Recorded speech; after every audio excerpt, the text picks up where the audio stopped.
السلام عليكم ورحمة الله وبركاته. اللهم صل وسلم وبارك عليك يا حبيبي يا شفيعي يا رسول الله.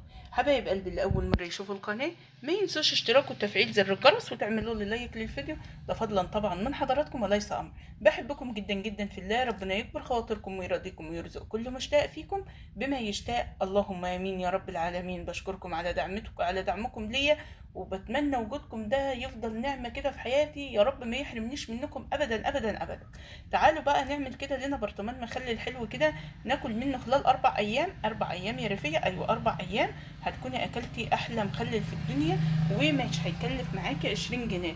برطمان مخلل، فيه برطمان مخلل النهارده ب20 جنيه يا رفية. اه والله العظيم يا جماعه، البرطمان اللي حضراتكم شايفينه ده ب20 جنيه، العظمه اللي حضراتكم شايفينها دي ب20 جنيه. طب ايه في اللي ب20 جنيه يا رفية؟ اولا كيلو الليمون عندنا ب10 جنيه، وليمون المخلل الكيلو فيه ب5 جنيه. يعني انت هتجيبي 2 كيلو ليمون من اللي هتعمليه مخلل ب10 جنيه. تمام تمام. هتجيبيهم كده هتغسليهم غسله محترمه، وما تقوليش بقى انا ما بغسلش، لا انا بنقع الليمون. انت جبتيه للمخلل بتنقعيه يعني انت جبتيه مثلا النهارده العصر، بتنقعيه وبتخليه تغيري ميته طول الليل. طول ما بتدخلي المطبخ، كل ما بتدخلي المطبخ بتغيري ميته، وبتقومي جايه اللهم صل على محمد وعلى ال محمد، اما جايه تاني يوم بتقومي سلقاه كده سلقه محترمه لعند ما يستوي. في السلقان هيستوي، بس بقى مش تفقعيه. يعني انت معاكي، انت قدامك عينك ميزان الحاجه، يعني انت عينك ميزان الحاجه تشوفي هو انسلق وخلاص. هتجيبي بقى من الليمون ده، هتجيبي 5 6 ليمونات و3 قرون شطه. لو عندك قتايه حطيها، انا حطيت نص قتايه لان البرطمان ما كانش عنده، كان عنده قرنين شطه خدتهم من التلاجة. عندك قرن فلفل، عندك خيارتين.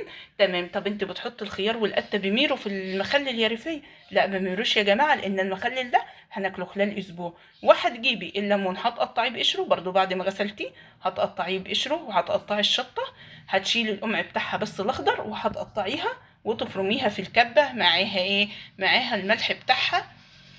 واللهم صل على محمد وعلى ال محمد. الملح بتاعها بس، عندك حبه بركه حطي، عندك حبه عصفر حطي، ما عندكيش خلاص يعني يسد.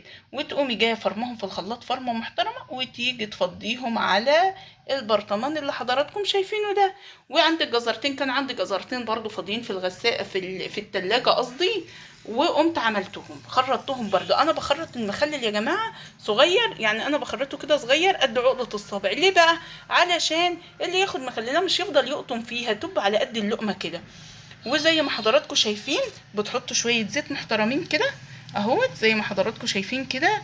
واللهم صل على محمد وعلى ال محمد. وخلال 3 ايام طول ما انت في المطبخ بقى بتقومي تقلبيه، وخلال 3 ايام بتاكلي احلى مخلل وانضف مخلل في الدنيا. اتمنى الفيديو النهارده تكونوا طلعتوا منه مستفيدين، والسلام عليكم ورحمه الله تعالى وبركاته.